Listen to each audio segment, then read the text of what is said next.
This is a full story. Kitten wishes you all a happy and enjoyable story. After getting engaged to my girlfriend, the usually shy her suddenly fell in love with Latin dance. She said it was to cultivate her temperament, so that everyone would envy me for marrying a beautiful fiance. I believed her, until one day I left work early to pick her up only to find her in close combat with her male instructor. Since you love dancing so much, then dance in front of everyone. Not just that, but I will also take back the 1 million betrothal gift, the house and the car I gave away. After over 2 months of negotiations, I finally signed the contract. Feeling relieved, I decided to leave work early and pick up my girlfriend. For the past 2 months, I had been so busy securing the deal that I barely had time to rest, leaving early and coming home late. Thinking back, I felt guilty toward my girlfriend. I bought her favorite roses, planning to give her a surprise, but I never expected that she would surprise me first. The dance studio had transparent glass walls, allowing a clear view of everything inside.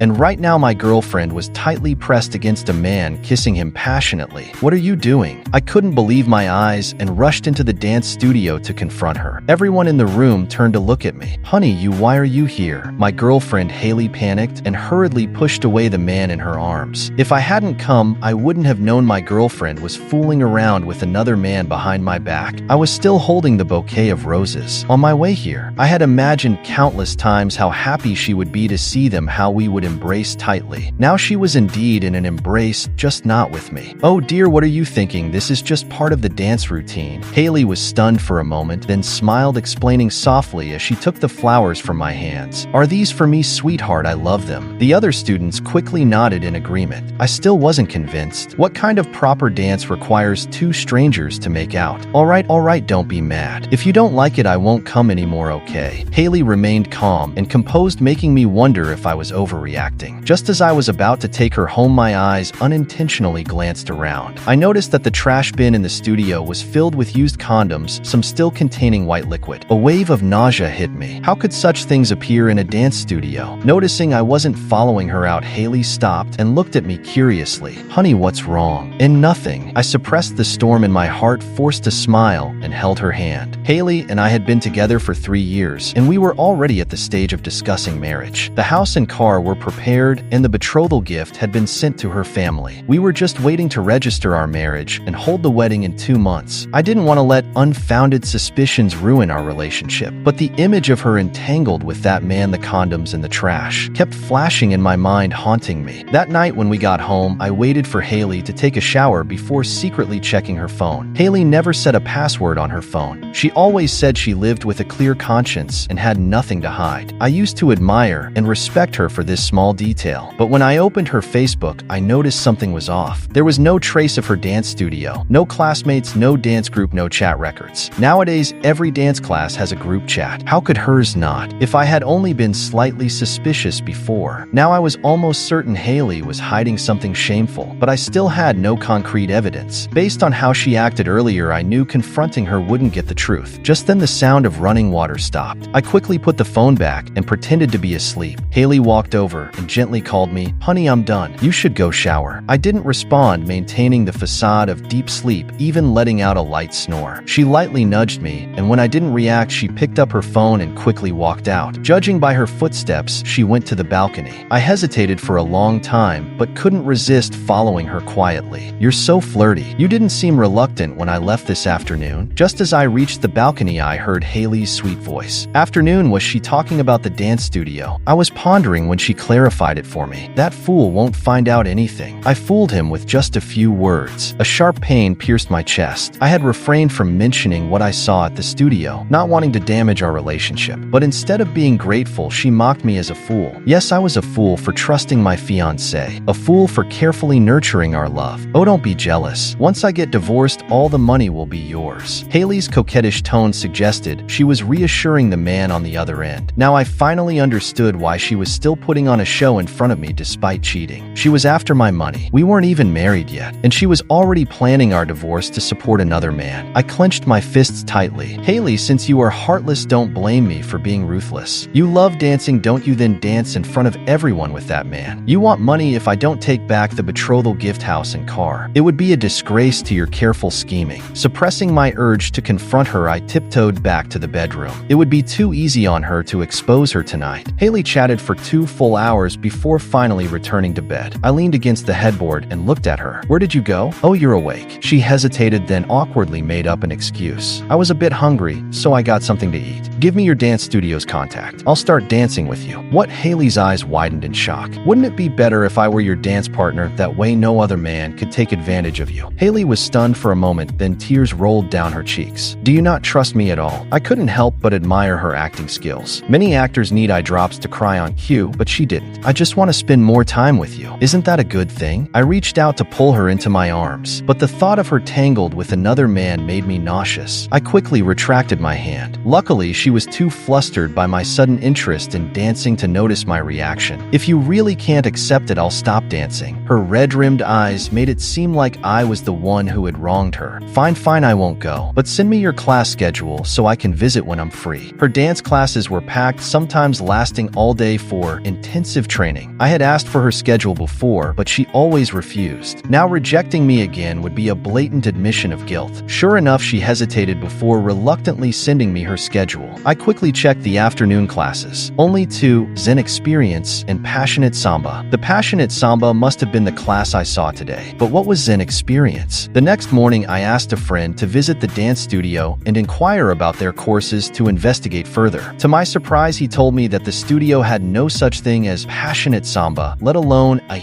Zen Experience. The only classes they offered were classical dance, folk dance, street dance, and ballet. That can't be right. They must have Zen classes. Ask again. Through the phone, I heard the response from the other end. Such a course did exist, but it was an advanced class only accessible through a unknown member referral. I pulled out the course schedule and checked. Sure enough, a Zen Experience class was held every Monday, Wednesday, Friday, and Sunday. And there was one scheduled for tomorrow. I decided to investigate. The next day, estimating that the class was halfway through, I arrived at the dance studio. To my surprise, the receptionist stopped me, stating that the Zen Experience class was highly exclusive and could not be disturbed by outsiders. I argued repeatedly with the staff at the front desk, but they firmly refused to let me go upstairs. It was only after the class ended that they made a phone call, then turned to me. "Sir, my apologies. You may go up now." As I approached the dance studio door, once more an unusual scent immediately hit my nose. A strong aroma of sandalwood mixed with something foul and putrid. I glanced at the trash can. As expected, it was nearly overflowing with used condoms. Hailey ran toward me, her face glowing with pleasure, her breath slightly ragged. "You have time to keep me company today?" "Yeah, I was thinking of taking you out shopping." Glancing at her absent-mindedly, I instantly noticed the dark bruises and red kiss marks scattered across her skin. If my guess was correct, this so-called Zen Experience class was nothing more than a debauched orgy, and Hailey was completely engrossed in it. Disgusted, I took a step back from her. Luckily, I had discovered her ulterior motives in time, otherwise this could have turned into a huge problem. Before I could gather concrete evidence, I couldn't afford to confront Hailey directly. While she was distracted, I secretly took a photo of the man I had once caught kissing her. Then I sent the photo to my closest friend, asking him to look into the man's identity. The reply came back quickly. This guy was a dance instructor. Previously, he had taught at the Xingyue dance studio, where he got involved with a student. Her husband caught them in the act, beat him up, and got him fired from the studio. Since then, he had disappeared from the scene. So he was a repeat offender. Xingyue Dance Studio. I recognized the name. That was the place where Hailey first enrolled. However, after less than a month of classes, she told me her instructor had left the studio. She claimed she had grown accustomed to his teaching style and followed him to another school. At the time, I hadn't thought much of it. Now I realized that the man she had mentioned back then was the same dance instructor. If I wanted to infiltrate the studio, I had to start with this guy. I found his Facebook profile and created a new account to add him as a friend. Perhaps because my new account's profile picture was of a wealthy woman sitting in a luxury car. He accepted my request almost instantly and enthusiastically started a conversation. I told him that a friend had once taken his dance classes at Xingyue and highly praised his teaching. I expressed my interest in learning from him. To further lure him, and I even sent 2 mischievous smirking emojis. As expected, he took the bait. "Are you looking for private unknown lessons? I'm accepting new students right now." I quickly responded, saying I was currently on a business trip and would need to wait until I returned home. "That's fine. I'll be ready whenever you are," he replied. Then he sent me a photo. It contained skimpy lingerie, open condom packs, and even handcuffs and shackles. Quite the collection. Scrolling through his social media posts, I found an assortment of photos. All of them featured him in heavy makeup, deliberately posing to accentuate his muscle definition. I knew very well that such a physique was all about lighting and angles. Without those tricks, he was nothing more than a weakling. I had initially thought Hailey had cheated on me for someone truly remarkable. Turns out it was just for this money boy, and this money boy was certainly business-minded, posting pictures daily all for the sake of attracting more clients. I wondered if he ever worried about exhausting himself to death while servicing these women. A few days later, he eagerly reached out to me again, asking when I would return home. He could hardly wait. Sorry, I'm still thinking about it. A friend introduced me to another place where multiple people can play together. That seems more fun. He caught my implication. Well, isn't that convenient, sis? There's no better place in N-City for this than ours. Then he sent me a short video. It showed that familiar dance studio where incense smoke gently curled from a burner. Soothing music played in the background, giving the place an air of elegance. But the scene in contrast was shocking. A tangled mass of naked men and women rolling together in a chaotic orgy. In the corner of the frame, a woman with an insatiable expression caught my eye. It was Hailey. It looks interesting. How do I sign up? The money boy was cautious. He insisted that I had to have a private session with him first before he would introduce me to the organization. How often does this event happen? I asked. If you join, it'll be every Tuesday and Thursday morning. Matching this with Hailey's schedule, I deduced that the rest of the time, either the money boy needed to rest, or he had other clients to entertain. I asked my friend to investigate his other customers, and the results were shocking. On Monday, Wednesday, Friday, and Sunday mornings, he served a wealthy married woman in her 50s. In the afternoons, he would rendezvous with Hailey at the dance studio. On Tuesday, Thursday, and Saturday afternoons, he entertained another married woman in her 30s. Selling one's body was really hard work these days. More importantly, my friend uncovered a crucial piece of information. The wealthy woman seemed quite fond of this money boy. She had even gifted him a car and a house, keeping him in a private villa. Apparently, she had no idea that he was still engaging in other business outside. I managed to obtain the wealthy woman's contact information and anonymously messaged her on Wednesday morning. Aren't you curious about what your little boy toy is up to when he's not with you? No response. She probably thought it was a prank. I wasn't discouraged. I followed up with another message. Why don't you follow him this afternoon and see where he goes? Along with my message, I attached some photos from his social media and screenshots from the video he had sent me. If she was unaware of his extracurricular activities, then she had probably never seen these images before. Finally, I received a response. Who are you? Just a kind soul offering a heads up. Believe it or not, it's up to you. That afternoon, I called Hailey to test her. I asked if she was free to pick up a friend from the airport. She hesitated before replying that she had already made plans with a girlfriend. I didn't press the issue, simply reminding her to be careful before hanging up. It didn't matter. I had already confirmed that she would be spending the afternoon tangled up with the money boy. In the afternoon, I arrived early near the dance studio and waited. Soon, several cars arrived, all filled with burly men following the rich lady into the studio. I had heard of her fierce reputation, and now I could see it was well earned. A group of more than 30 people stormed inside, and I sneaked in with them. A few of the men glanced at me curiously, likely wondering how a stranger had slipped in, but they said nothing. The front desk, which had been so firm in blocking me before, was now utterly subdued. They had no choice. They didn't even get a chance to speak before two men covered their mouths and pinned them down. The rest of the group didn't pause for a second, following the rich lady straight upstairs. Above, the sound of a gouging floated through the air, mixed with the faint scent of sandalwood incense. Unfortunately, the dozen or so naked bodies inside were completely out of place in such an elegant setting. Whoever first came up with this concept must have had quite the twisted imagination, naming it Zen. Lighting incense, playing soft music, all while engaging in such debauchery. The dance studio door was kicked open. Seeing intruders, the people inside immediately stopped what they were doing and screamed, scrambling toward the dressing room. That money boy and Hailey were no exception. But while the others managed to escape, those two were pinned down on the spot. The money boy reacted, quickly lunging forward to grab the rich lady's leg. Sis, let me explain. I have my reasons. It was her. She seduced me. Tears and snot streamed down his face, smearing his makeup into a clownish mess. I was drunk that time. It was a mistake. She blackmailed me. She said if I didn't comply, she'd tell you everything. I only gave in because I cared about you. Hailey's eyes widened in shock. Tony, do you have no shame? How dare you say that about me? The rich lady couldn't care less about their mutual betrayal. She simply shot her men a glance and kicked the money boy away. Move out of my house starting today. If I see you again, I'll break your legs. You know I always mean what I say. Seeing her turn to leave, I quickly hid inside the dressing room. If she discovered me here enjoying the show, I wouldn't get to play my next move. Luckily, everyone else had already fled, so the dressing room was empty except for me. The rich lady walked out, but her men still had unfinished business. Dozens of muscular men rained down punches and kicks on the two weaklings. Hailey and the money boy forgot about blaming each other, their cries turning to desperate pleas for mercy. The screaming outside lasted for about 10 minutes before finally dying down. I heard Hailey and the money boy staggering closer. It seemed the rich lady's people had left, and they were coming in to get dressed. I moved into a blind spot, eager to hear what these two traitors would say next. Hailey, in the end, you're the only one who truly cares about me. The money boy's voice was hoarse and high-pitched, almost impotent sounding.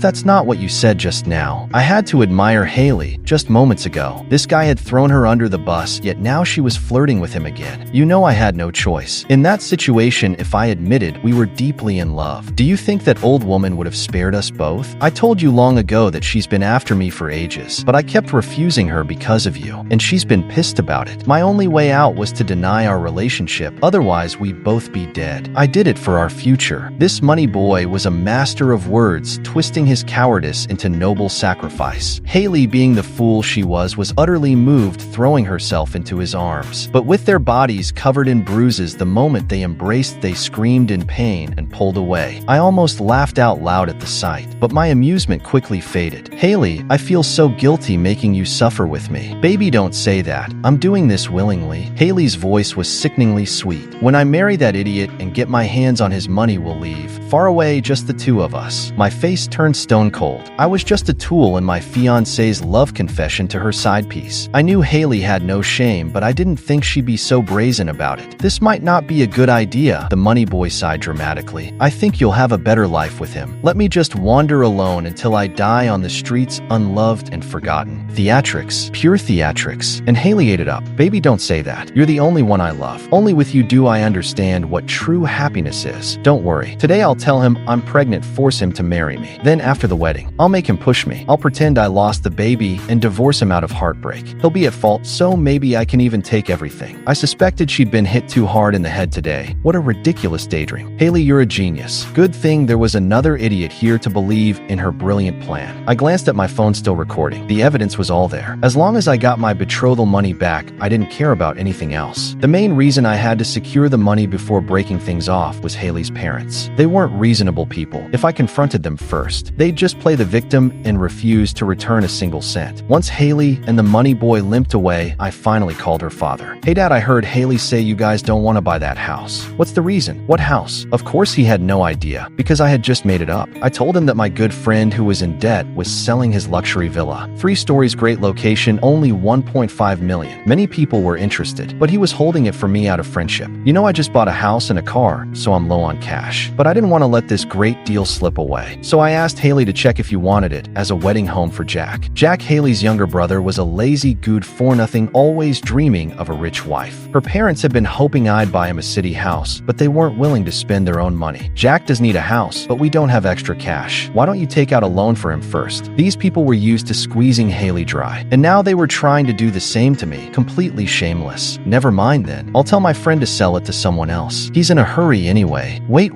Hailey's father stopped me. I still have Hailey's betrothal money. I'll give it to you. You just need to cover the rest. Help Jack buy the house first. I don't know. I don't have much cash left. Jack is practically your brother. A little money for him, and you're hesitating? Fine. I'll have Jack bring his documents tomorrow to handle the paperwork. Afraid I'd change my mind, he quickly hung up. The moment he did, Hailey called me. Honey, my best friend is visiting, so I'll be staying with her tonight. I knew why. Her face was swollen like a pig's from the beating. She wouldn't dare see me. She'll stay at a hotel, right? Why not have her stay at our place? I'm on a business trip anyway. I was sure she'd accept. That money boy had nowhere to go now. I was basically offering them a place to stay. Sure enough, after confirming I was out of town, she eagerly agreed. I checked my account. Hailey's father had already sent the money. The next morning, Jack arrived. Brother-in-law, let's get this done fast before anything changes. No rush. Come home first. I made you some food. Why not just eat out? Well, I called your sister, but she didn't answer. We should check on her. Jack, spoiled as ever, grumbled. What's the big deal? She's not dead. But since he needed my help, he had no choice but to follow me home. I quietly unlocked the door and turned to Jack, whispering, your sister is probably still sleeping. Have a seat, I'll check the bedroom. As I walked into the bedroom, just as I expected, Hailey and that money boy were lying naked, wrapped in each other's arms, fast asleep. I took a deep breath and bellowed, what the hell is going on? What are you two doing? The two on the bed were startled awake, frowning as they turned to look at me. Their expressions changed instantly. Honey, didn't you say you were on a business trip? trip? Oh, so my business trip was just an opportunity for you to bring another man into our bed, huh? I stared at her coldly, even though I had already prepared myself mentally, even though I had seen these two clinging together with my own eyes when the rich woman caught them at the dance studio. I still couldn't suppress my rage when I saw them lying in my bed. The fury inside me burned so intensely that I almost wanted to grab a knife from the kitchen and hack them to pieces right then and there. They knew things had gone terribly wrong. That money boy hurriedly got dressed trying to make a run for it, but he ran straight into Jack, who had heard the commotion and come in to see what was happening. "No way, sis. You're actually cheating at home," Jack shouted. "How shameless can you be? You've disgraced our whole family." I glared at Hailey viciously. "We're done. Get out." "Baby, don't be mad. I know I was wrong." Hailey crawled to the edge of the bed, reaching for my hand. I pulled my hand away, disgusted by even the thought of her touching me. "It was just a mistake. I was drunk. That's the only reason this happened. Please, I beg you to forgive me." "Hailey, it's over. Don't make this harder than it has to be. At least keep some dignity for yourself." Then I turned to Jack. "As for your house, forget it. That $1 million was my bride price. I'm taking it all back. Now we're even." "Wait, no, brother-in-law." Jack panicked as he realized he was losing the house. "I'm on your side. You can't punish me for her disgusting behavior." Seeing my firm stance, Jack grew furious. He grabbed the fruit knife from the bedside table and lunged at the money boy. The money boy was already on edge, his focus scattered. On top of that, he had just taken a brutal beating the night before. There was no way he could dodge in time. The knife plunged straight into his lower abdomen. "Ah, baby, are you okay?" Hailey forgot everything else and rushed to the money boy's side. I hadn't expected Jack to go that far. Shocked, I quickly called the police, then dialed 911 for an ambulance. The police arrived soon after taking both Jack and me in for questioning. Without hesitation, Jack pinned the blame on me, claiming that I was the one who stabbed him. But I wasn't worried. The fingerprints on the knife would speak for themselves. And besides, that money boy definitely wouldn't let Jack off the hook so easily. Hailey had long held resentment toward her family due to their favoritism. This incident would likely be the final straw that completely severed their relationship. Sure enough, the money boy survived, but he had lost too much blood, and the stab wound damaged his kidney. His body would never fully recover. Hailey hated Jack with a passion and testified against him without hesitation, confirming that Jack had attacked out of nowhere. Hailey's parents rushed over in shock. They had been certain the whole family would band together and shift the blame onto me. They never expected their own daughter to throw her brother under the bus. Bame Hailey's father slapped her across the face. "You animal, how could you betray your own brother?" The slap was so swift and forceful that even the police couldn't stop it in time. Hailey fell to the ground. Everyone scrambled to take her to the hospital. Unexpectedly, that single slap completely deafened Hailey's left ear. Naturally, Bame was arrested for assault and ended up in jail alongside his beloved son. Hailey later came to find me looking utterly worn out. She and the money boy both needed medical treatment, but given her family's shameless nature, it was clear they wouldn't be paying the bills. She had no choice but to ask me to sell the house and car I had given her to cover the expenses. I laughed at her naivety. Did she really think I was such a pushover that I would sell my assets to treat her in her lover's injuries? I took her to court. Since we were never officially married and I had solid evidence of her infidelity, the court rightfully awarded the house and car to me. Hailey was left with nothing. Bame and Jack were convicted of intentional assault and sentenced to prison. After the ruling, Hailey returned home to pack her things. She gazed at me with resentment. "Why won't you forgive me? I made just one mistake and you won't even give me a second chance. How could you be so heartless?" Without a word, I pulled out my phone and played the recording I had captured back at the dance studio's changing room. "Don't worry, I'll just lie to him today and say I'm pregnant. That'll force him to marry me. Once we're married, I'll make him push me down the stairs and pretend to miscarry. Then I'll leave him say I'm heartbroken, and since he'll be at fault, he might have to give me everything." Word for word, every single sentence came from Hailey's own mouth. Her eyes widened in horror. "You knew this whole time." Then suddenly, she seemed to realize something. She pointed at me, screaming, "You knew everything. You set us up. You planned this from the start." I smirked. "For once, you're actually right." She lunged at me, but I calmly showed her another video, the one the money boy had once sent me from the dance studio. "If you dare mess with me, I'll make sure this video goes public. You can imagine what will happen then." Hailey shook her head frantically, eyes filled with disbelief. "How do you have this? There weren't any security cameras. How do you have this?" I pulled up my chat logs with the money boy. "Because your little lover was eager to advertise his services. He wanted to lure in more clients." "Liar, you're lying. He only loves me, and only me." But from the look in her eyes, I could tell, deep down, she believed me. "You think you're his one and only." I chuckled. "You really think those people who beat him up last time were just jealous suitors?" Then I went to my study and grabbed a thick file of documents. I tossed it at her feet. "Take a good look at your beloved's client list. Over the past few years, he's served nearly 100 people." No, I don't want to see it." She dropped her luggage, covered her face with her hand, hands and ran out the door. Hailey and the money boy finally broke up. That night, she stormed into his hospital room demanding answers. And there she ran into a furious man, another betrayed husband. Turns out that man's wife was one of many who had been tangled up with the money boy. That moment shattered Hailey's last illusion. She wasn't some true love. She was just another client. She later came back to me begging for a second chance. She claimed she had learned her lesson and wanted to live an honest life. I rejected her without hesitation. Some mistakes can never be undone. Had I been less cautious, had I not seen through her schemes. Right now, she would be living in my house, carrying his child. Everyone must face the consequences of their choices. When she chose to betray me, when she chose to entangle herself with a man like that, our fate was already sealed. No matter how miserable she becomes, she brought it upon herself. As for me, I'll just focus on living my own life. The end. If you like Kitten's story, please follow and like it. Updated every morning at 9 a.m.